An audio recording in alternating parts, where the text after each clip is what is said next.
থেকে যখন এতটুকু দূরত্বে যায়, আল্লাহর রাসূল বলেন যারা তাকে দাফন করেছে ওই মানুষগুলির পায়ে থাকা জুতার চটচট আওয়াজটা কবর থেকে শোনা যায়। এতটুকু দূরত্বে যখন দাফনকারীরা যায়, নবী বলেন ফায়াতিহি মালাকানে, তখন সঙ্গে সঙ্গে যে বান্দাটাকে দাফন করা হয়েছে তার কবরে দুইজন ফেরেশতা আল্লাহ তাআলার হুকুমে বান্দার কবরে চলে আসে। ও মুসলমান, কখন চলে আসে? যখন দাফনকারীরা খুব বেশি দূরত্বে যায় না, এতটুকু দূরত্বে গেল তাদের পায়ের জুতার চটচট আওয়াজটা কবর থেকে শোনা যায়, খুব কাছাকাছি জায়গা। সামান্য যাওয়ার পর আল্লাহর রাসূল বলেন ফায়াতিহি মালাকান, দুইজন ফেরেশতা আল্লাহর হুকুমে ওই বান্দার কবরের মধ্যে চলে আসে। ফায়ুদিলিসানিহি, দুইজন ওই মানুষটাকে ধরে কবরের মধ্যে বসায় দেয়। ও মুসলমান, প্রত্যেকটা মানুষের সাথে আচরণ হবে, আমার সাথে ওই আচরণ হবে, আপনার সাথে ওই আচরণ হবে। আপনি যদি নেককার বান্দা হন আপনার সাথেও আচরণ হবে, আপনি যদি গুনাহগার বদকার হন নবীজি বলেন তার সাথে ওই আচরণ হবে। কিন্তু আচরণের পর ফলাফল ভিন্ন হবে।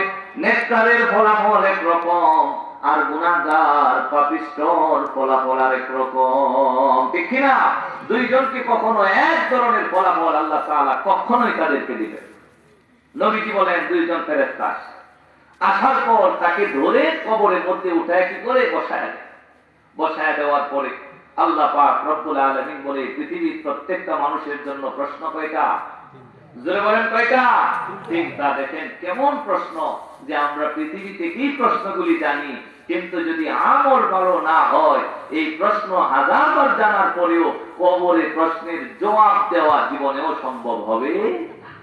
আমল যার ভালো তার জবান থেকে অটোমেটিক জবাব বাইরে, আর আমল যার ভালো না সে কখনো হাজারবার মুখস্থ করে গেলেও কবরে গেলে তার জবান থেকে প্রশ্নের জবাব বাহির হবে না। আল্লাহর রাসূল বলেন দুইজন ফেরেশতা আসবে, ওই মানুষটাকে কবরের মধ্যে বসায় দিবে। বসানোর পর রাসূল বলেন হাদিসের বর্ণনা, নবীজি বলেন এক নাম্বার প্রশ্ন ফেরেশতারা এই মানুষটাকে করবে মার রব্বুকা, বলো তো তোমার রব কে? পৃথিবীতে কাকে তুমি রব মেনেছো, কার আনুগত্য করেছো, কাকে তুমি রব মেনে কাকে খোদা মেনে তুমি ইবাদত করেছো?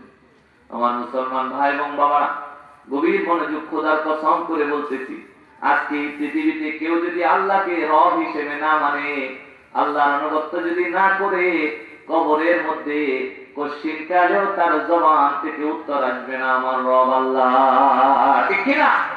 আর যে মানুষটা আল্লাহকে রব মানে, যে মানুষটা মনে করে আল্লাহ ছাড়া আমার কোনো রব নাই, আল্লাহ ছাড়া আমার কোনো মালিক নাই, আল্লাহ ছাড়া আমার কোনো খালিক নাই, আল্লাহ ছাড়া আমাকে রিজিক দানকারী কেউ নাই, আল্লাহ ছাড়া আমার সমস্যাগুলি সমাধানকারী কেউ নাই, সুতরাং যিনি আমাকে সব দেন, যিনি আমার সব কিছু খেয়াল রাখেন, ওনার ইবাদত আমার করা লাগবে, ওনার কুদরতি কদমে আমার সিজদা করা লাগবে, আমার কপালটা ওনার কদমের মধ্যে নত করা লাগবে। এই চিন্তা করে যে মানুষটা 5 ওয়াক্ত নামাজের মুসল্লি হয়, এই চিন্তা করে যে মানুষটা হারাম খায় না, এই চিন্তা করে যে মানুষটা আরেকজনের সম্পদ দখল করে না, এই চিন্তা করে যে মানুষটা অন্যকে ঠকায় না, এই চিন্তা করে যে মানুষটা মিথ্যা বলে না, গীবত বলে না, আরেকজনের শেখায়াত তার নিজের জিহ্বা দিয়ে করে না, এই চিন্তা করে যে মানুষটা আরেকজনকে গালিগালাজ করে না, এই চিন্তা করে যে মানুষটা নিজের জীবনকে আল্লাহর কাছে আত্মসমর্পণ করে